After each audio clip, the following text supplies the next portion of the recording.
خلافت فاروقی میں جو مال غنیمت آیا تھا اس میں شہنشاہ ایران کی پوتی بھی گرفتار ہو کے آئی تھی۔ فاروق اعظم نے اعلان کیا تھا کہ یہ شہنشاہ ایران کی شہزادی ہے، یہ دنیا کی شہزادی ہے، میں اس کو دین کی شہزادی بنانا چاہتا ہوں۔ اس شہر بانو کو حضرت علی پاک کے مشورے سے سیدنا فاروق اعظم نے سیدنا امام حسین کے عقد نکاح میں دیا تھا، اور فاروق اعظم نے خود امام حسین کا نکاح پڑھایا تھا۔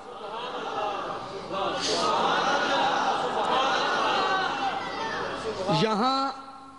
سادات کرام بیٹھے ہیں، کئی سید زادے سادات موجود ہیں، بڑے ادب سے سیدوں کو سلام کرتا ہوں اور ان کی توجہ اس امر کی طرف مبذول کرانا چاہتا ہوں۔ ہائے ہائے ہائے کہ سیدنا امام حسین کا نکاح شہر بانوں کے ساتھ کس نے پڑھایا؟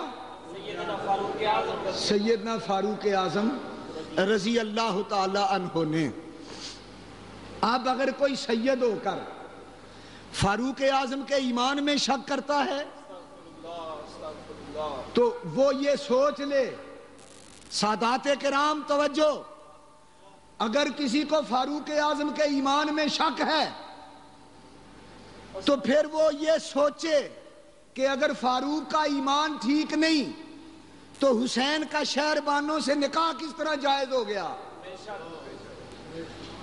جو مومن نہیں وہ نکاح پڑھائے تو نکاح ہو جاتا ہے؟ نہیں ہوتا۔ اگر معاذ اللہ فاروق مومن نہیں تھے تو حسین کا شہر بانوں سے نکاح جائز کیسے ہوا؟ اور نکاح جائز نہیں ہوا تو حسینی سیدو تم جائز کس طرح ہوئے؟ تم قیامت تک سادات کرام فاروق کے نام کے وظیفے پڑھو، تم فاروق کا احسان ادا نہیں کر سکتے۔ یہ فاروق اعظم کا فیض ہے۔ شہر بانو امام حسین کے عقد نکاح میں دی، کس نے دی؟ نکاح کس نے پڑھایا؟ وہ شہر بانو جو شہزادی تھی، آج کربلا کے چٹیل میدان میں نہ درخت ہے، نہ سایہ ہے، نہ سبزہ ہے، نہ پانی ہے، صبر کی پیکر بن کر بیٹھی ہے اور رو رہی ہے، آنسو ہیں۔ امام نے پوچھا شہر بانو تم کیوں روتی ہو؟ کہا میں معصوم 6 ماہ کے اصغر کی حالت دیکھ کر رو رہی ہوں۔ دیکھو من کا ڈھلک گیا ہے، آنکھیں اندر کو گھس گئی ہیں، ہونٹ خشک ہو گئے ہیں، اب تو اس سے رویا بھی نہیں جاتا، پیاس سے بیتاب ہے، دم توڑنے لگا ہے۔ آخر اتنے یزیدی سامنے کھڑے ہیں، ان میں ہزاروں اولاد والے بھی ہیں، شاید کسی کو اپنے بچے پہ ترس آ جائے، میرے بچے پہ رحم کھا جائے، اس کو پانی کی ایک گھونٹ تو پلا دے، اس کو لے تو جاؤ میدان میں، سامنے تو پیش کرو، میرے اصغر کو ضرور کوئی نہ کوئی اولاد والا پانی دے گا۔ سیدنا امام حسین نے ایک ٹھنڈی آہ بھری، فرمایا مجھے تو ان ظالموں سے امید نہیں، تم اگر کہتی ہو تو اتمام حجت کر لیتے ہیں۔ شہزادہ اصغر کو اٹھایا،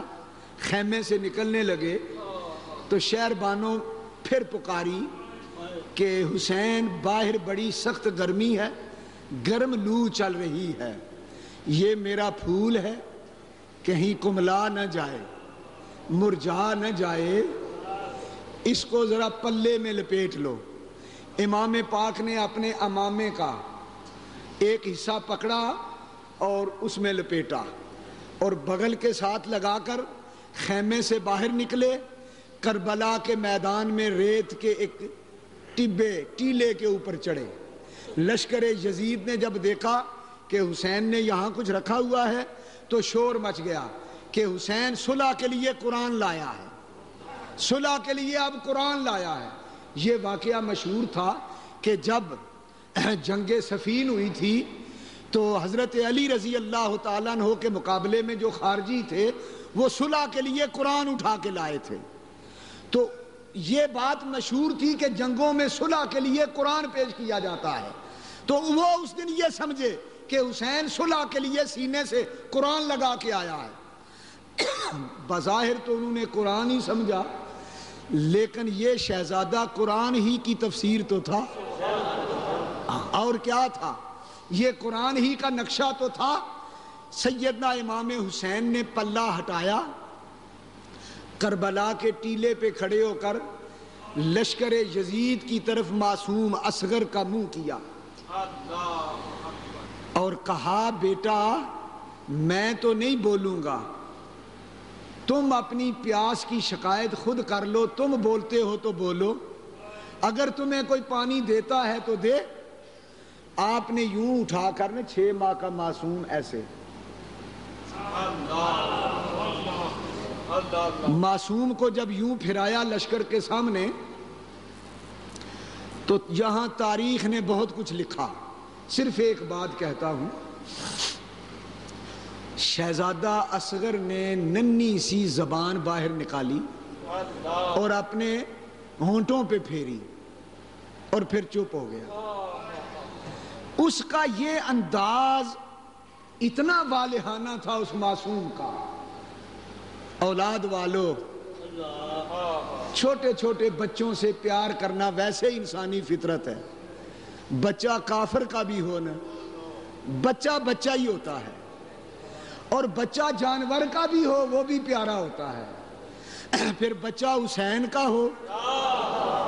اس بچے کی شان کیا ہوگی؟ خوبصورت ماہ پارا، چمکتا ہوا ستارہ۔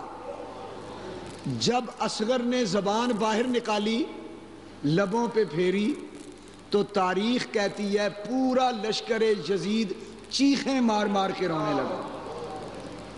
کچھ ایسا درد، کچھ ایسا سوز اصغر نے اپنے ایک تیور سے ان پہ ڈال دیا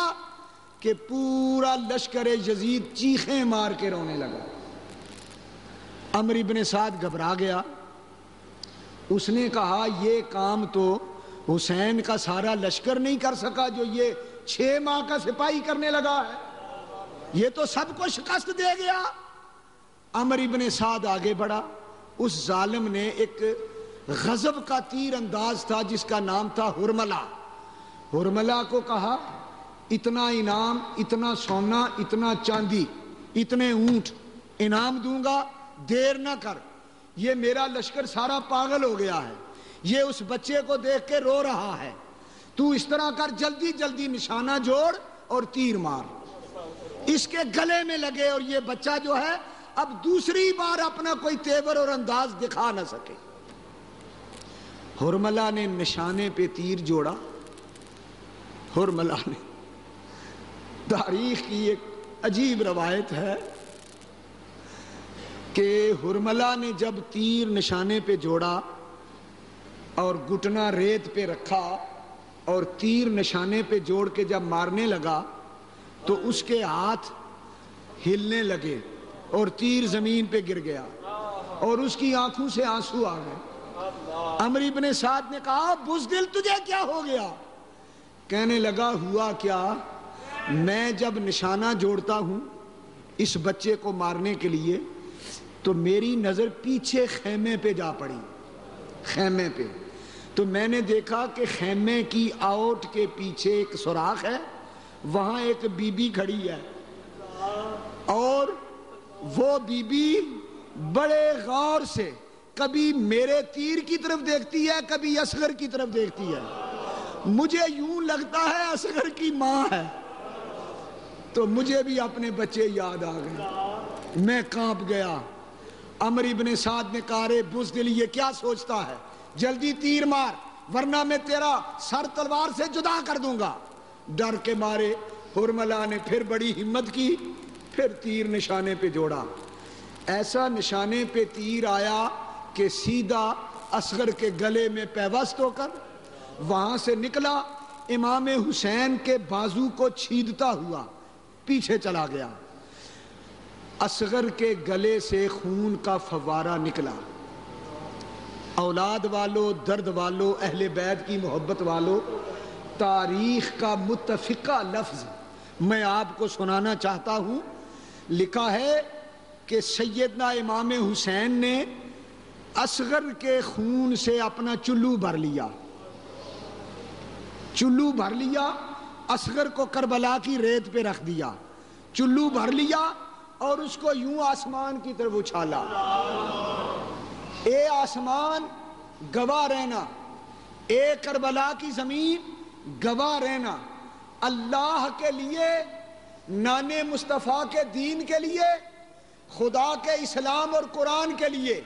یہ تو ایک بیٹا ہے نا اصغر، اگر اس جیسے ہزاروں بیٹے ہوں خدا کے دین پر حسین باری باری کٹانے کو تیار ہے۔ اور ایک روایت یہ بھی ہے کہ امام حسین نے دوسرا چلو بھرا اور اپنی داڑھی پہ مل لیا، وہ خون اپنی داڑھی پہ مل لیا اور کہا قیامت کے دن اسی طرح نانا حضور کے سامنے جاؤں گا، اور جب کچہری قیامت کی لگے گی تو اصغر کے خون سے میری داڑھی تر ہوگی، نانا پوچھیں گے یہ کیا ہے، تو میں کہوں گا پہلے معصوم اصغر کے خون کا حساب لو، خدا سے کہو پھر قیامت کی کچہری قائم کرے۔ ہاں ہاں ہاں، سیدنا امام حسین رضی اللہ تعالیٰ عنہ، معصوم اصغر کی روح پرواز کر گئی ہے، اس کو اٹھاتے ہیں، اٹھا کے واپس آتے ہیں، آ کے شہربانوں کی گود میں دیتے ہیں، لے تیرا اصغر پانی پی آیا۔ سیدہ زینب سے کہا میں نے تمہیں کہا تھا یہ ظالم یزیدی پانی کے بدلے تیروں کا تحفہ دیں گے، لو اصغر پانی پی آیا ہے، اب اپنے نانا حضور کی بارگاہ میں پہنچ چکا ہے، جام کوثر پی رہا ہے۔ یہ کہا اور بیویوں سے کہا صبر کرو۔ اب تاریخ کے اگلے لفظ اپنے سینے پہ جگر پہ ہاتھ دھر کے سنیں۔ امام حسین کربلا کے میدان میں آتے ہیں، ایک تاریخ یہ کہتی ہے کہ ننھی سی قبر کھود کے اصغر کو گاڑ کے شبیر اٹھ کھڑے ہوئے دامن کو جھاڑ کے، اے اللہ یہ آخری دولت میرے پاس تھی وہ بھی میں نے تیرے سپرد کر دی۔ ایک روایت یہ ہے کہ قبر کہاں سے کھودی ہوگی، نہ قبر کھودنے کا انتظام تھا، اپنی انگلیوں سے کربلا کی ریت آگے پیچھے کی ہوگی، لیکن کہاں آ کے اصغر کو لٹایا؟ تاریخ والے کہتے ہیں ایک طرف